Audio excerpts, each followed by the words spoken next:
une rencontre surprise entre Dumarsais estimé et Jovenel Moïse au paradis, deux gardiens du progrès. Dumarsais, estimé et Jovenel Moïse, deux hommes séparés par des décennies, mais liés par une quête commune pour Haïti, se retrouvent dans l'au-delà, là où la paix éternelle leur permet enfin de réfléchir sereinement à leur lutte inachevée.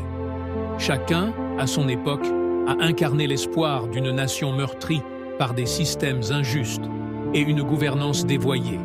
Estimé, président de 1946 à 1950, fut déchu par un coup d'État orchestré par le général Paul-Eugène Magloire.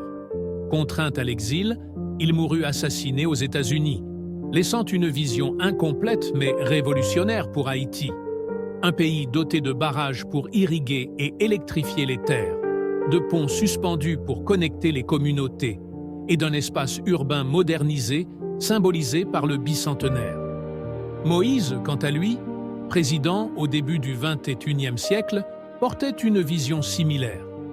Ses projets de développement, tels que le barrage de Marion, le canal de Wanamint et sa réforme des contrats routiers, visaient à réduire les inégalités et à garantir à tous les Haïtiens un accès équitable à l'électricité, à l'eau potable et aux infrastructures modernes.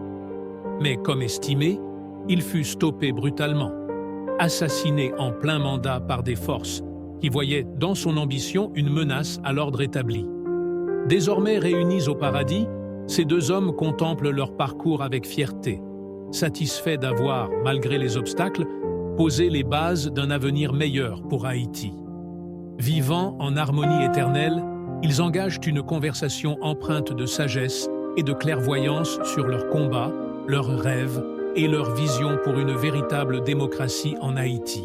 Jovenel, quel bonheur de pouvoir enfin échanger avec toi, même si c'est dans ce royaume de paix et non sur notre chère terre d'Haïti. Nos départs furent brutaux et injustes, mais nos combats pour Haïti restent gravés dans l'histoire. Tu as poursuivi la lutte que j'avais entamée, et je vois en toi un véritable allié du peuple. Estimé, l'honneur est tout à moi. Ton courage et ta vision pour Haïti m'ont inspiré tout au long de ma vie. Mais dis-moi, estimé, comment as-tu supporté de voir tes efforts balayés par les puissants de ton époque, toi qui as tant fait pour poser les bases d'un progrès durable? C'était une épreuve, Jovenel, mais je ne regrette jamais d'avoir semé des graines de progrès, comme le barrage de Péligre, le bicentenaire ou encore le pont suspendu à Jérémie. Ces réalisations n'étaient pas de simples infrastructures. Elles incarnaient l'espoir, la vision et la volonté de bâtir un avenir meilleur. On me dit aujourd'hui qu'elles ont été volontairement négligées, effacées pour qu'on oublie notre héritage. Mais toi, Jovenel, avec le barrage Marion et le canal de Wanamont, KPK ou canal Pape-Canpé, tu as pris le flambeau avec courage.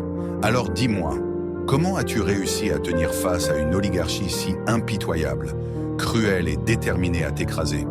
Estimé, en défiant leur système avec toutes mes forces, j'ai tenté de briser le cercle vicieux des privilèges avec des réformes comme celle sur les contrats routiers, pour montrer que les ressources de l'État devaient avant tout servir le peuple. Mais cela m'a coûté cher. Ces élites n'acceptent pas qu'on leur retire leur emprise sur les richesses nationales. Malgré tout, je trouve la paix en sachant que j'ai prouvé qu'un autre chemin était possible.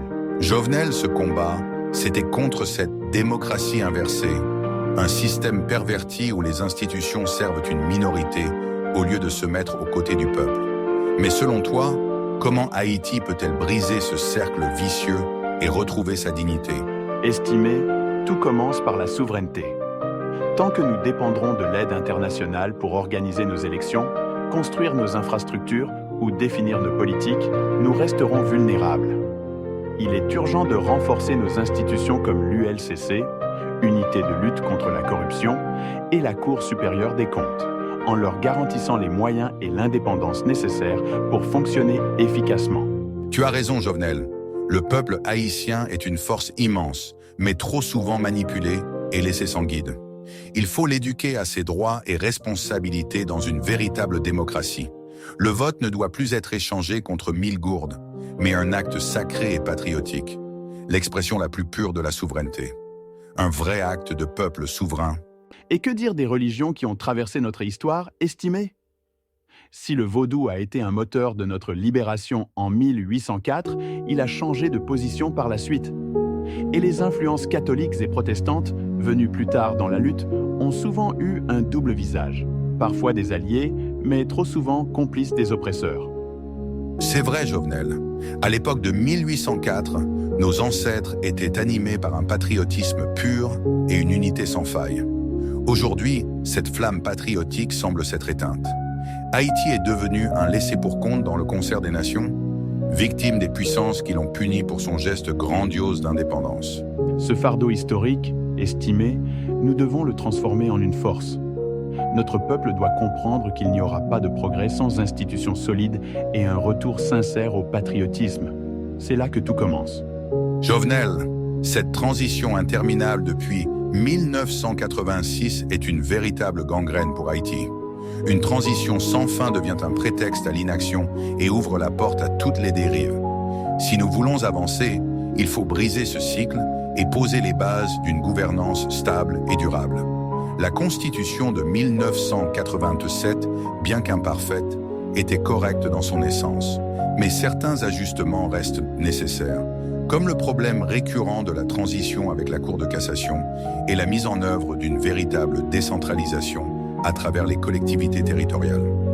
Cependant, soyons honnêtes, Jovenel, le véritable problème ne réside pas dans les textes constitutionnels eux-mêmes. Peu importe la Constitution, certains Haïtiens trouveront toujours des moyens de la contourner pour servir leurs propres intérêts. Ce qui nous manque réellement, ce n'est pas une meilleure Constitution, mais la volonté collective et sincère de changer les choses en faveur du peuple, de mettre en avant le bien commun plutôt que les ambitions personnelles. Tu as absolument raison, estimé. À mes yeux, la première étape essentielle est d'établir un conseil électoral permanent totalement indépendant, comme le prévoit la Constitution. Tant que cette institution ne sera pas mise en place, les élections continueront d'être captives des manipulations des oligarques et des ingérences étrangères. Un conseil véritablement impartial et autonome garantirait que la voix du peuple soit respectée et que le processus démocratique reflète la volonté nationale sans influence extérieure. Et ces élections, Jovenel, doivent être l'expression libre et souveraine du peuple. Les dirigeants d'Haïti doivent être choisis par le peuple, pour le peuple, sans aucune pression extérieure. Sinon, nous continuerons à reproduire les mêmes erreurs. Cela nécessite également, estimé, de consolider la Cour supérieure des comptes et de mettre en place un Conseil national des droits humains, CNDDH, véritablement indépendant. Comprends-moi bien, il s'agit de contrer les dérives de certains réseaux de droits humains qui semblent davantage protéger les intérêts d'une minorité économiquement puissante plutôt que ceux de la majorité appauvrie. Ces institutions doivent devenir des piliers incontournables pour rétablir la confiance du peuple, garantir une justice sociale équitable et s'assurer que les droits fondamentaux de chaque citoyen soient protégés sans favoritisme. Et que dire de nos universités, Jovenel ? Elles doivent devenir des phares de savoir et des bastions d'espoir pour notre jeunesse. Les fonds, comme le prélèvement de $1,50 sur les transferts de la diaspora, doivent être utilisés pour financer l'éducation et les infrastructures, et non pour enrichir des corrompus. La diaspora est une force vitale pour Haïti, estimée. Elle apporte non seulement des ressources financières, mais aussi des idées et des compétences. Mais il faut leur garantir sécurité et stabilité pour qu'ils puissent revenir dans leur pays, investir et contribuer au développement national. Jovenel, chaque projet, chaque institution doit refléter un engagement sincère envers la souveraineté nationale. Ce n'est pas une simple déclaration, mais une responsabilité que chaque dirigeant doit porter avec fierté. Et cela commence par un pacte social renouvelé, estimé, où chaque Haïtien, quel que soit son lieu de résidence, a accès aux services de base comme l'eau potable, l'éducation, la santé, les routes praticables et l'électricité. Ce ne sont pas des privilèges, mais des droits fondamentaux. Nous devons souligner l'importance des infrastructures, Jovenel. Chaque projet doit connecter les communautés, encourager la production et stimuler la coopération nationale. Et ces réformes, estimées, doivent garantir que nos richesses naturelles profitent à tous et non à une minorité prédatrice. L'économie d'Haïti doit être une économie pour le peuple. L'éducation, Jovenel, est un pilier inébranlable pour notre nation. Sans citoyens instruits et conscients, aucune démocratie véritable ne peut prospérer. Chaque jeune doit avoir accès à une éducation de qualité, mais aussi à une formation qui lui ouvre des opportunités d'emploi et d'entrepreneuriat. Tu as tout à fait raison, estimé. Et cette éducation doit aussi transmettre notre histoire, nos luttes et nos valeurs fondamentales. Chaque jeune haïtien doit savoir d'où il vient pour comprendre où il peut aller. Une identité nationale forte est essentielle pour bâtir un avenir durable. Notre combat, Jovenel, doit rester une leçon pour ceux qui viendront après nous. Haïti mérite de revivre les idéaux de 1804. Liberté, égalité et justice pour tous. Ces principes ne doivent pas rester dans les livres d'histoire, mais devenir des réalités vécues par chaque citoyen. Les sacrifices de nos ancêtres, estimés, doivent être notre boussole et notre inspiration constante. Nous ne pouvons pas continuer à laisser Haïti être prise en otage par une minorité élitiste ou par une communauté internationale qui prétend être notre allié, mais agit souvent contre nos intérêts. Chaque décision, chaque action que nous entreprenons doit être guidée par une priorité absolue. Servir le bien commun et non les intérêts d'un groupe restreint qui ne fait qu'accentuer les inégalités. Cette souveraineté dont nous parlons tant, Jovenel, doit se manifester à travers des actions concrètes et déterminées. Il est impératif de reprendre le contrôle de nos infrastructures stratégiques, nos ports, nos routes, nos ressources naturelles. Nous devons rétablir un véritable plan néolibéral dans lequel l'État joue son rôle essentiel, imposer des règles claires au secteur privé et veiller rigoureusement à leur respect. Jovenel, en tant que gestionnaire et investisseur, tu le sais mieux que moi. Cela passe aussi par une stratégie visant à dégager un surplus de production destiné à l'exportation, au lieu de dépendre constamment des importations. Une gestion intelligente de la dévaluation de la gourde, alignée sur des politiques d'exportation solides, est essentielle pour préserver notre économie. Voilà comment nous pouvons réellement garantir un avenir prospère pour notre peuple. Et cette souveraineté, estimée, doit inclure l'accès à des services de base. L'eau potable, l'électricité 24/24 et les soins de santé ne peuvent rester des privilèges réservés à quelques-uns. Ils doivent être accessibles à tous, partout dans le pays. Que chaque Haïtien, Jovenel, se sente partie prenante de ce renouveau. Les habitants des zones reculées comme des grandes villes doivent comprendre que leur contribution est essentielle. Ce n'est pas seulement le travail des dirigeants, mais de tout un peuple uni. Cette unité nationale, le tête ensemble, estimé, est la clé. Nous devons encourager la participation citoyenne par des assemblées locales où chaque voix peut être entendue. Cela renforcera non seulement la démocratie, mais aussi le sentiment d'appartenance à une cause commune. Haïti, Jovenel, mérite une vraie démocratie, libérée de toute chaîne extérieure. Une décentralisation effective est capitale. Chaque région doit pouvoir gérer ses ressources et son développement. Et le peuple doit ressentir les bénéfices de la démocratie dans sa vie quotidienne. Et cela commence par la transparence, estimé. Chaque projet public, chaque dépense doit être connu et compris par tous. Les citoyens doivent savoir où va leur argent et comment il est utilisé pour améliorer leur vie. Transmettre notre histoire est également essentiel. Jovenel, nos écoles doivent enseigner la véritable histoire d'Haïti, celle de 1804 et au-delà. Les générations futures doivent donc comprendre le poids de notre passé et les leçons qu'il contient pour bâtir un avenir meilleur. Cette histoire, estimée, doit guider nos actions et allumer la flamme du changement. Assurer l'accès à l'eau potable, à une éducation de qualité, à des soins de santé décents et à des infrastructures modernes n'est pas un privilège ou un luxe, mais un droit fondamental pour chaque Haïtien. Malheureusement, beaucoup d'organismes qui devraient défendre ces droits semblent davantage préoccupés par la protection des intérêts des oligarques et des politiciens corrompus que par le bien-être de la majorité. Il est temps que ces droits soient revendiqués avec force et placés au cœur des priorités nationales. Ensemble, Jovenel, nous pouvons imaginer une Haïti où l'espoir renaît dans chaque maison, où chaque enfant peut rêver et réussir, et où chaque adulte travaille avec la certitude que ses efforts ne seront pas gaspillés.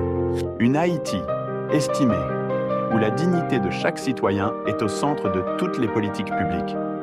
Protéger les plus vulnérables, offrir des opportunités à ceux qui en ont été privés et sanctionner sévèrement ceux qui trahissent les intérêts du peuple. C'est cela, une vraie justice sociale. Une Haïti fidèle à son passé glorieux, Jovenel et ouverte aux promesses de l'avenir. Un pays où la souveraineté n'est pas un mot vide, mais une réalité incarnée dans chaque institution et chaque décision. Nous avons semé les graines, à ceux qui nous suivent de les faire germer pour transformer Haïti en une nation forte, fière et unie. Jovenel, cette conversation a réveillé en moi l'espoir que, même depuis ce royaume de paix, nos voix et nos combats peuvent encore résonner dans le cœur des Haïtiens. Mais au-delà de tout, je suis honoré d'avoir partagé ce moment avec toi, un frère dans la lutte pour notre cher pays. Estimé, le plaisir est partagé. Nos échanges m'ont rappelé que, malgré les défis, nous avons semé des graines de transformation. Et même si nous ne sommes plus physiquement présents, je crois fermement que nos idées, nos rêves et nos sacrifices continueront à inspirer les générations futures. Tu sais, Jovenel, je suis certain que ceux qui portent encore le flambeau de la souveraineté et de la justice comprendront un jour que l'unité et la volonté collective sont les clés pour construire une Haïti meilleure. Et nous, de là où nous sommes, nous les encouragerons. Oui, estimés, nous les soutiendrons dans chaque pas vers une véritable démocratie, où le bien commun prime sur les intérêts personnels.